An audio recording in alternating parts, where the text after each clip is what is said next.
લાલપુર તાલુકાના ચોરબેડી ગામે પવનચક્કીના પોલના કામ સામે ખેડૂતોમાં વિરોધ જોવા મળી રહ્યો છે। ખેડૂતોનો આક્ષેપ છે કે પોલના કારણે પાક, પશુધન અને માનવ જીવનને જોખમ ઊભું થઈ શકે છે।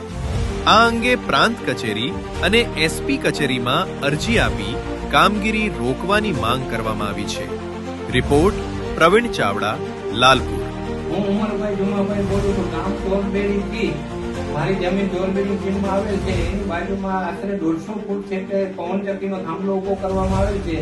તો અમારી સંમતિ લેવા માટે 156 મીટરની મર્યાદા છે। તો અમને સંમતિ લીધા વગર બળજબરીથી થાંભલો ઉભો કરે છે। અમે પોલીસ સ્ટેશને ફરિયાદ કરી છે, પ્રાંતમાં પણ ફરિયાદ કરી છે।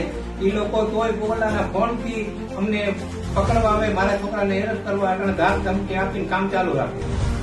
કાલે અરજી કરવા ગયો હતો, છતાં પણ પોલીસ સ્ટેશને મેં રજૂઆત કરી। ખાલી હું ના પાડવા આવ્યો તો મારા નામની અરજી થઈ, અમને પોલીસ સ્ટેશને કાલ બોલાવ્યા। અમે ગયા, અહીંયા કાંઈ નીકળી નથી, કાંઈ ગાડી આ લોકો કામ ચાલુ રાખે છે। મારા ખેતરથી 150 ફૂટે અંદાજે દૂર છે, મારી કાંઈ સંમતિ લીધી નથી।